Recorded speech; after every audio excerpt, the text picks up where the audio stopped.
برائیاں بھی شمار کی جائیں گی۔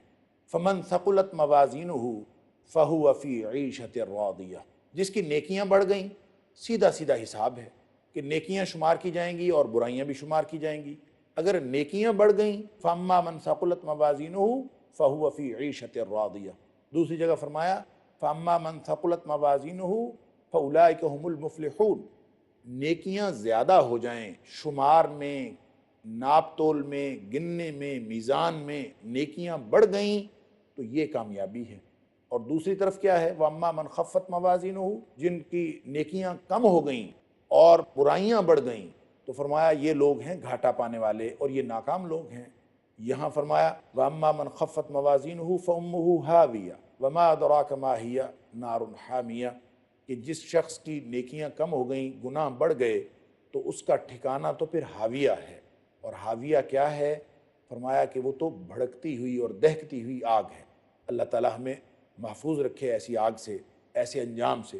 لیکن انجام ناظرین کرام یہ دو ہی ہیں، یا جنت یا جہنم، اور اس کا فیصلہ ہونا ہے اس دنیا میں گزارے ہوئے لمحات پر۔ اور اس کا مطلب یہ ہوا کہ کوئی لمحہ زندگی اس دنیا کا وہ فضول نہیں ہے، ہر کام یا جنت کے قریب کر رہا ہے یا جہنم کے قریب کر رہا ہے۔ ایک حدیث کے اندر آتا ہے کہ نبی پاک صلی اللہ علیہ وآلہ وسلم نے فرمایا کہ بعض اوقات انسان ایسا کلمہ نکالتا ہے جس کلمے کی اس کو پرواہ نہیں ہوتی، اور بس بے دھیانی میں یا بے توجہی میں یہ کلمہ کوئی منہ سے نکالتا ہے، لیکن وہ کلمہ ظاہر لکھنے والے تو فوراً لکھ لیتے ہیں، فرشتے وہ لے کے اللہ کے پاس پہنچ جاتے ہیں۔ اور نبی پاک صلی اللہ علیہ وآلہ وسلم نے فرمایا وہ کلمہ جس نے زبان سے ادا کیا اس کے بارے میں اس کو پرواہ بھی نہیں تھی، لیکن وہ کلمہ اللہ کی ناراضگی کا کلمہ تھا، تو اللہ تعالیٰ اس ایک کلمے کی وجہ سے اس کو جہنمی لکھ دیتے ہیں۔ اور اسی طرح بعض اوقات یہ کلمہ ادا کرتا ہے جس کی اس کو زیادہ پرواہ نہیں ہوتی، اس کو یاد بھی نہیں ہوتا میں نے کیا کہا ہے، اور وہ کلمہ اللہ کی رضامندی کا کلمہ ہوتا ہے، لیکن وہ کلمہ جب اللہ کے دربار میں پہنچتا ہے تو اللہ تعالیٰ اس ایک کلمے کی وجہ سے اس کو جنتی لکھ دیتے ہیں۔ ہر لمحہ جنت اور جہنم کے فیصلے ہو رہے ہیں ناظرین کرام۔ یہ اس امتحان کی مشکل ہے، اور یہ اس امتحان کی شدت ہے، اور یہ اس امتحان کی نوعیت ہے کہ انسان ہر لمحہ امتحان میں جکڑا ہوا ہے۔ کوئی ایک لمحہ حیات ایسا نہیں ہے کہ انسان کہے کہ اس وقت میں حالت امتحان میں نہیں ہوں، میں ریلیکس ہو سکتا ہوں، اپنی مرضی کر سکتا ہوں۔ اپنی مرضی کرے گا تو نیکی کرے گا تو بچے گا، کیونکہ ہر وقت گنا جا رہا ہے کہ نیکیاں کتنی ہیں اور گناہ کتنے ہیں، اور یہ ہر لمحہ اس کی زندگی میں امتحان جاری۔ اتنا مشکل اور کڑا امتحان ناظرین کرام اور مشکل ہو گیا جب اس کے دو دشمن پیدا ہو گئے۔ اللہ کریم نے دشمن تو اس کا پیدا کر دیا جو ازلی و ابدی دشمن ہے، وہ تو ہے شیطان، خارجی دشمن جو ہر وقت اس کوشش اور اس فکر میں لگا ہے کہ اس کو جنت میں جانے والا بننے نہ دیا جائے، اس کو جنت سے محروم کر کے اس کو جہنم میں پہنچا دیا جائے، وہ ہر وقت اسی فکر میں لگا۔ سورہ نساء میں فرمایا وَيُرِيدُ الشَّيْطَانُ أَن يُضِلَّهُمْ ضَلَالًا بَعِيدًا، شیطان یہ چاہتا ہے، ابلیس اور اس کے سارے لشکر یہ چاہتے ہیں کہ انسان کو دور کی گمراہی میں ڈال، یعنی یہ جنت میں نہ جانے پائے۔ وہ ہے جو دشمن، اور دشمنی پر لگا ہے ہر وقت، اور انسان کے اس دنیا میں آنے سے لے کر اس دنیا میں جانے تک، آخر تک اس کی کوشش یہ ہے کہ یہ جنت میں جانے والا نہ بنے بلکہ یہ جہنم میں جانے والا بنے۔ تو یہ دشمن اتنا کڑا جو نظر بھی نہیں آتا اور پھرتا کہاں ہے، یعنی اتنا خطرناک دشمن ہے، طاقت اس کے پاس اتنی ہے کہ وہ ہمیں نظر نہیں آتا، اور وہاں پہنچ جاتا ہے جہاں پہ ہوا چلی جاتی ہے۔ نبی پاک صلی اللہ علیہ وآلہ وسلم نے فرمایا ان الشیطان یجری من الانسان مجری الدم، جس طرح جسم کے اندر خون دوڑتا ہے اس طرح شیطان انسان کے خون کے اندر شامل ہو جاتا ہے۔ اب اندازہ فرمائیے، ایک تو امتحان پہلے ہی مشکل تھا، اوپر سے اتنا سخت اور اتنا شدید دشمن، اتنا طاقتور دشمن، وہ ہمیں ہر وقت دیکھ رہا ہے اور ہم اس کو نہیں دیکھ سکتے۔ فرمایا انہو یراکم ہوا وقبیلہ، وہ اور اس کا قبیلہ وہ سارے تمہیں دیکھتے ہیں، تم ان کو نہیں دیکھ سکتے۔ یعنی ایسا دشمن اللہ تعالیٰ نے پیدا کیا ہے، اور امتحان گویا اور زیادہ مشکل اور کڑا ہو گیا۔ پہلے ہی مشکل تھا، نیکیاں بڑھانی تھیں، برائیاں کم کرنی تھیں، اسی بنیاد پر جنت جہنم کا فیصلہ ہونا تھا، لیکن انسان پھنس گیا اس مشکل میں، اتنے مشکل امتحان میں جہاں حسن عمل کا امتحان تھا۔ اس سے برائیاں کروانے کے لیے اور برائیوں پر مجبور کرنے کے لیے ایک اتنا خطرناک دشمن جو ہے وہ ہر وقت اس کے ساتھ لگ گیا۔ اس نے چیلنج کیا اللہ تعالیٰ کو، اور سورۃ الاعراف کے اندر اللہ کریم نے فرمایا کہ اس نے کہا تھا اے اللہ تو نے مجھے تو راندہ درگاہ بنا دیا ہے۔ وہ جو ازل میں شیطان نے ہمارے باپ اور ہمارے ماں یعنی بابا آدم اور اماں حوا کے ساتھ جو کچھ کیا تھا کہ ان کو بھی بہلا پھسلا کے جنت سے محروم کیا تھا، تو یہ ازلی دشمن اس وقت جب اللہ کریم نے آدم و حوا کو تو معافی دے دی اور اس کو مہلت دے دی، انہوں نے معافی مانگی، ان کو معافی مل گئی، اس نے مہلت مانگی، اس کو مہلت مل گئی، لیکن یہ مہلت لے کے اب کہتا کیا ہے، چیلنج کرتا ہے کہ قال فبما اغویتنی لاقعدن لهم صراطک المستقیم، اے اللہ میں اب صراط مستقیم جو راستہ ہے سیدھا جنت کو جانے والا، میں اس کے اوپر بیٹھ جاؤں گا اور ان کو یعنی انسانوں کو جنت کے راستے پر جانے نہیں دوں گا۔ ثم لآتینہم من بین ایدیہم ومن خلفہم، کبھی میں ان کے سامنے سے آ کے ان کے اوپر حملہ آور ہوں گا، کبھی میں ان کے پیچھے سے آؤں گا، پشت سے حملہ کروں گا، اور کبھی میں اس دائیں طرف سے آؤں گا، وعن شمائلہم، اور کبھی میں ان کے بائیں طرف سے آؤں گا۔ گویا چاروں طرف سے ہر وقت شیطان کی پوری سرگرمی اسی مقصد کے لیے ہے کہ وہ انسان کو جنت سے محروم کر دے، برائیاں کرنے والا بنا دے، نیکیاں کرنے سے اس کو محروم کر دے۔ اس کام کے لیے ہر وقت جو ہے وہ شیطان لگا ہے۔ یوں ناظرین کرام، وہ امتحان جس مقصد کے لیے انسان اس دنیا میں آیا تھا، وہ امتحان اور زیادہ مشکل ہوگی۔ میں نے عرض کیا دو دشمن اس کے امتحان کو مشکل بناتے ہیں، ایک تو یہ دشمن ہے ابلیس اور اس کے لشکر، دوسرا دشمن ہے داخلی دشمن، یعنی ایک خارجی دشمن ہے اور ایک داخلی دشمن ہے۔ اور داخلی دشمن کون سا ہے؟ وہ ہے انسان کا نفس۔ انسان کا نفس بھی اس کو برائی پر ابھارتا ہے۔ سورہ یوسف کے اندر اللہ کریم نے فرمایا کہ ان النفس لامارۃ بالسوء، یہ جو نفس ہے نا یہ بھی دشمن ہے اور یہ بھی ہر وقت انسان کو برائی پر اکساتا ہے، الا ما رحم ربی، اس دشمن کی یعنی نفس کی دشمنی سے بچتا وہ ہے جس کے اوپر اللہ کی رحمت ہو جائے۔ ناظرین کرام، یہ دو دشمن داخلی اور خارجی جب ساتھ لگے تو امتحان جو پہلے ہی مشکل تھا اب اور زیادہ مشکل ہو گیا۔ اس مشکل کی گھڑی میں اللہ تعالیٰ کی طرف سے رحمتوں کا نزول کس طرح ہوتا ہے، اس پر گفتگو کا سلسلہ انشاءاللہ جاری رہے گا۔ پروگرام کا وقت ختم ہوا چاہتا ہے، انشاءاللہ اگلے پروگرام میں گفتگو کا سلسلہ یہیں سے شروع کریں گے جہاں منقطع ہو رہا ہے۔ تب تک کے لیے اجازت دیجیے، وآخر دعوانا ان الحمد للہ رب العالمین۔